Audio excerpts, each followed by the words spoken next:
जय जय रामकृष्ण हरी. आज वसंत पंचमी, जगद्गुरू श्री संत तुकोबारा यांचा जन्मदिवस. श्री क्षेत्र देवनागरीमध्ये कनकाई माता आणि बोल्लभ पंतांच्या पोटी जन्माला आलेले म्हणजेच अवताराला आलेले संत श्रेष्ठ तुकोबारा यांचा आजचा जन्मदिवस म्हणजेच अवतार दिवस. तुकोबारांनी अवतार घेतला आपल्याला माहीत आहे. तुकोबारा हे नामदेवरायांचे अवतार आहेत. साक्षात भगवान परमात्मा तुकोबारांच्या रूपाने अवताराला आलेत असं म्हटलं तरी हरकत नाही. कारण आपल्याला माहिती आहे तुका विष्णू नाही. तुकोबारांनी आपलं संबंध जीवन 18 पगड जातीला भक्तिमार्गाला लावण्यासाठी खर्ची घातलं हे आपल्याला माहिती आहे.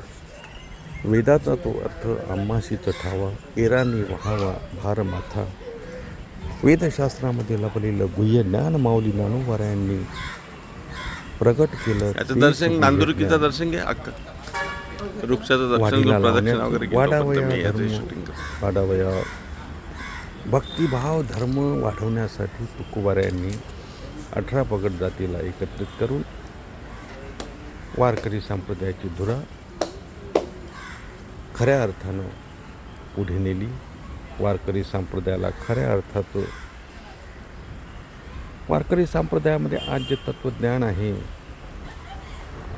खऱ्या अर्थानं कोणीही असू द्या, कुणालाही भक्ती करता येईल. तिथे जात पात धर्म लिंग याचा विचार नाही. सकाळांशी येते आहे अधिकार या न्यायाप्रमाणे तुकोबारा यांनी आपल्यासमोर वाङ्मय ठेवलं. आज तुकोबारा आहे. तुकाराम गाथेच्या संबंधानं आपल्यासमोर आजही आहेत.